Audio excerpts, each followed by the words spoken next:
This bed is the bed that I dug for potatoes, and it doesn't look like much right now, but I've got potatoes and some broccoli starts planted in here. I'm going to put in, I've got about 15 to 17 more broccoli plants, a few beets and bok choy to put in here today. I don't know how far I'll get. But I wanted to take an opportunity to just show you, it doesn't have to be perfect for it to grow. I have only so much time and even less money that I can put into my gardening endeavors at the moment. But this is the potato bed at my in-laws' place, and eventually we'll run a tractor over a long plot and they'll till up the rest of it probably within the next month or so. Let's talk about the potatoes for a quick second. So the potatoes that I picked up at Walmart, I got my seed potatoes at Walmart this year, and they were not in great shape because at this particular store they had dragged them out and sat them in the greenhouse instead of in the main alley leading into the lawn and garden area where they usually put them. And because it was unseasonably warm and very humid, I think that the quality of the seed potatoes really suffered because of that. I almost didn't buy them, but I thought, well, for $6 I'll buy 2 bags of them and we'll just see what happens. And I came back like 3 weeks, almost 4, after I had planted them, and nothing had sprouted. And I knew by now I should have been seeing shoots. My sister-in-law helped me, and we dug up all of the potatoes that we had already buried because, we didn't have enough to get done. We had to dig the same potatoes twice. It was really frustrating, but because the first one or two that I dug up, they did have lots of live roots on them. They just hadn't quite made it to the surface, and you could see at the edge of the shoots where it had started to rot. The chits that were growing out of the potatoes trying to make it to the surface had started to rot. So we dug them up and then buried them again more shallowly. And I was a little concerned because when I talked to her yesterday, no, it was Sunday, she said that she had been out here and didn't see anything coming up. But I was glad to come out here today and see that there is at least 10 or 12 plants coming up. They're small. I'll give you a close-up here.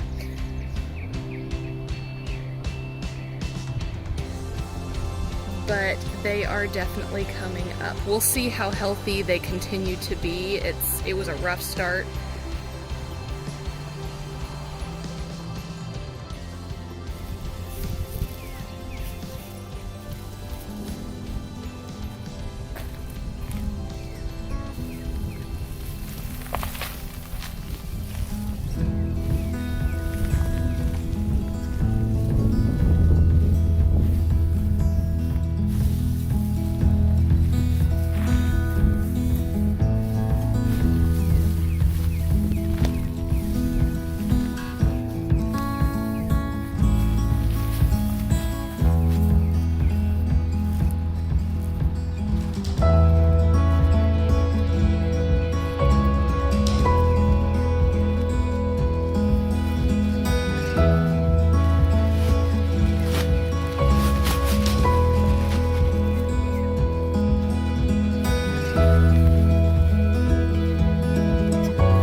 is worried over nothing. We got 1, 2, 3, 4, and it's little, but 5. Those are coneflower plants. They are on their 3rd year, but only their 2nd year in this location.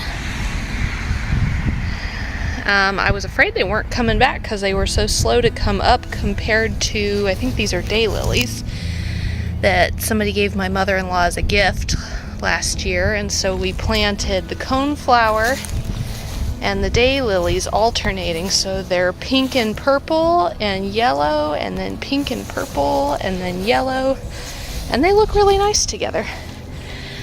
So it's a relief to see them come back so happy.